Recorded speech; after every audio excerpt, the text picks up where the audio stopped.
actual communication is a little bit trickier than the standard corporate training paradigm. And this is why this is so interesting as a study. Because the foundation of success is the people governing for that success. Right? The foundation of people is what? Well, the foundation of a person is not about their words or their actions. That is the above the line stuff. I see what you say, I see what you do. Well, a person could look very busy and work. How's this guy in your team? He's very busy. I mean, he works 12 hours a day. Doesn't seem to go for lunch. He's not busy. He's on Facebook. He's busy looking for another job. He's not working at all. Well, he seems to be a great communicator. Everyone can sell themselves in an interview, but for some reason, people get fired. Why? Because they can't perform according to their words. What we sell as our actions and our words are not the true level of us. It's not the true depth of us. It's okay.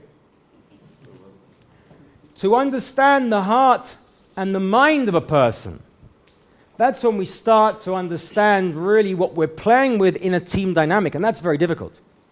How can we really ever possibly understand the depth of a person? What makes a person tick? Their emotional thoughts, their conditioning, their consciousness. There's only one way. Without this, there's no team. There are superficial teams. There are random performances. There are talented results. But there's no long-term, sustainable championships, as opposed to just a few wins of a game. The championship is won by understanding this concealed world, this internal world, the hearts and mind of the person that you're working with.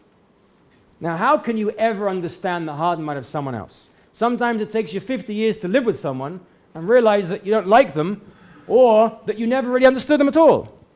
How can you, in the nature of a business team, possibly find out what is the heart and mind of someone you're working with? There's only one way.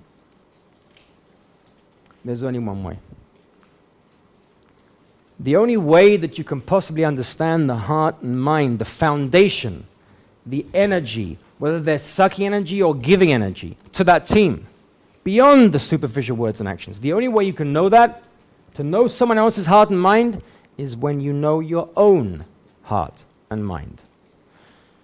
Now this starts to get tricky, right? Because we don't really want to look so much inside of us. Clearly in the team, this person is making an issue, this person is power play, this person is control freak, this person is lazy, this person has trust issues, this person doesn't like having his feet stepped on.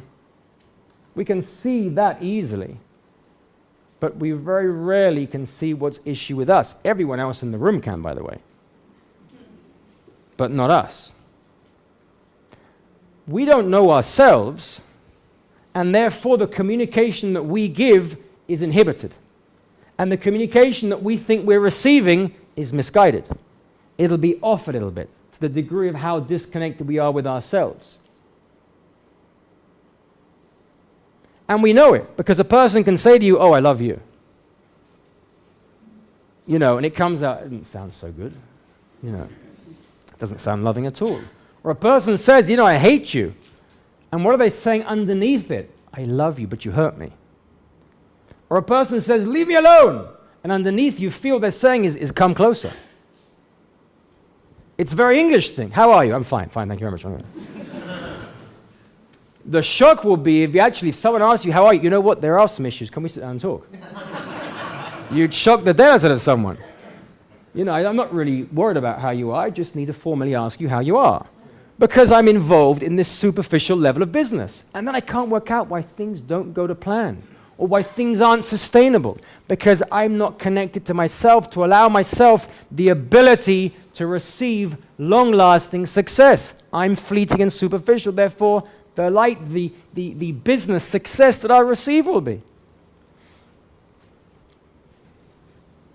We each need a deeper connection to ourselves, and when we do, we'll find shocking truths as to how we are, first of all, in a team. You might see someone very exciting as a great leader. This guy is inspiring. He's a team leader. He sees the inspiration. He sees the big picture. Yeah? Tell me some more about this guy. Well, he has a sense of urgency to him, and he's, a little bit impatient sometimes. But that's understandable because he's desiring, so craving success. Tell me some more about that person. Well, in fact, sometimes he can be a little bit insensitive. Really? Why?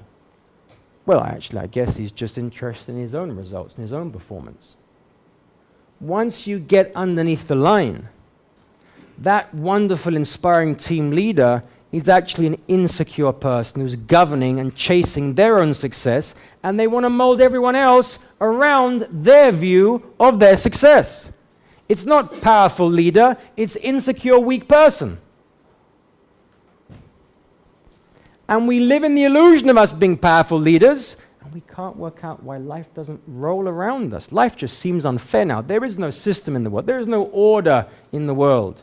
It's just random. You make what you can. There is an order. It's perfect. Painful, but perfect.